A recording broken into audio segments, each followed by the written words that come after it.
মনোযোগ দিয়ে একটু বোঝার চেষ্টা করুন।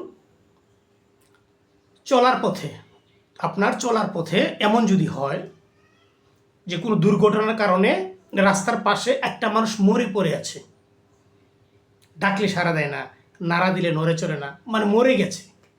আরেকটা মানুষ কাকুতি মিনতি করছে বাঁচার জন্য, বলতেছে বাঁচাও বাঁচাও। তবে বলুন তো, আপনি কোন মানুষটাকে বাঁচাবেন বা বাঁচানোর চেষ্টা করবেন? কোন মানুষটাকে হাসপাতালে বা স্বাস্থ্যকেন্দ্রে নিয়ে যাবেন বলেন? মরা লাশটাকে নিয়ে যাবেন, না যে বাঁচার জন্য আকুতি মিনতি করছে, আপনাকে ডাকছে, সাহায্য চাইছে, তাকে নিয়ে হসপিটালে যাবেন? কোথায় যাবেন? কাকে নিয়ে যাবেন বলেন তো? নিশ্চয়ই সেই আহত ব্যক্তিটাকে নিয়ে হাসপাতালে যাবেন, তাকে বাঁচানোর জন্য চেষ্টা করবেন আপনার যতটুকু সাধ্য আছে।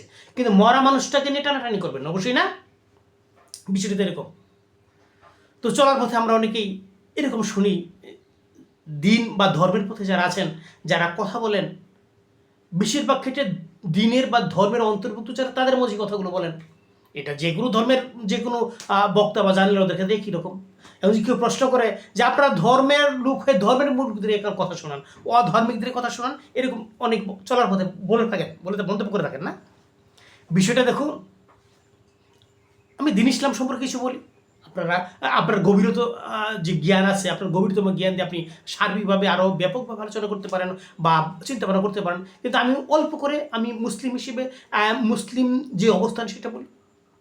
আমি মুসলিমের ঘরে জন্ম হয়েছি, আমি নিজেকে দাবি করি মুসলিম হিসেবে। আমি এই যে কালেমা আছে না, পবিত্র বাক্য কালেমা লা ইলাহা ইল্লাল্লাহু মুহাম্মাদুর রাসূলুল্লাহ, এটা আছে না? তো আমি এই সঠিকভাবে কালেমা কি এটা বুঝি না। আমি সালাত সঠিকভাবে মতে বুঝি না, আমি সালাত আদায় করি না। এরকম না যে আমরা অনেকেই মুসলিম হিসেবে দাবি করি, মুসলিম সন্তান, দিনের অনেক কথা শুনি, বলি, দিনের অনেক পথে চলি, কিন্তু আমি সালাত আদায় করি না। আমি মসজিদে যাই না, ঘরেও সালাত আদায় করি না। এরকম হয় না? সালাত আদায় করি না। আমি সিয়াম পালন করতে রাজি না বা সিয়াম বুঝতে চেষ্টা করি না। এরকম যত আছে, যারা ধনবান তারা হজ যা করবেন, যারা ধনবান তারা জাকাত দিবেন, এরকম সম্পর্কে ওয়াকিফাল না, এগুলো আদায় করে না। হজটা যদিও মানুষে জুসে বসে করে, এখন সে করে, কিন্তু জাকাতের ব্যাপারে মানুষ মনোযোগী না। এরকম আছে না? তো দিন ইসলামের মধ্যে থেকে আমি মুসলিম দাবি করেও আমি কালেমা সঠিক বুঝি না। কালেমা এটা কি, এই পবিত্র কথাটা কি, এটা বুঝি না, যদিও পড়তে পারি। আমি সালাত নিয়মিত আদায় করি না, আমি সিয়াম পালন করার জন্য উৎসাহী না বা আমি মনোযোগী না। জাকাত এবং ওই হজের ব্যাপারে এরকম একটা ভাব আছে, উঁচু নিচু ভাব আছে, নমনীয়তা দুর্বলতা আছে। এখন বলুন তো, আপনি এই দিনের কথাগুলো কাকে বলবেন? যে এগুলো করে না, স্বীকার করে, এটি আহত ব্যক্তি, এই আহত ব্যক্তিকে শুনে দিতে হয়, ঠিক না?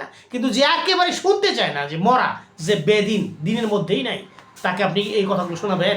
মৃত ব্যক্তিকে নাড়াচাড়া করলে আপনার সময় লস হবে না? বিষয়টাগুলো আসলে এরকম, এটা পারফেক্ট যুক্তি না, তথাপি উদাহরণটা এরকম। তো আপনাকে শোনাইতে হবে কাকে? যে দিনের মধ্যে আছে, ধর্মের মধ্যে আছে, তাকে আপনার কথা শোনাইতে হবে। ওই আহত ব্যক্তির মতো যে বাহিরে ফিটপাট, বলি না যে বাহিরে ফিটপাট, ভিতরে সদরঘাট।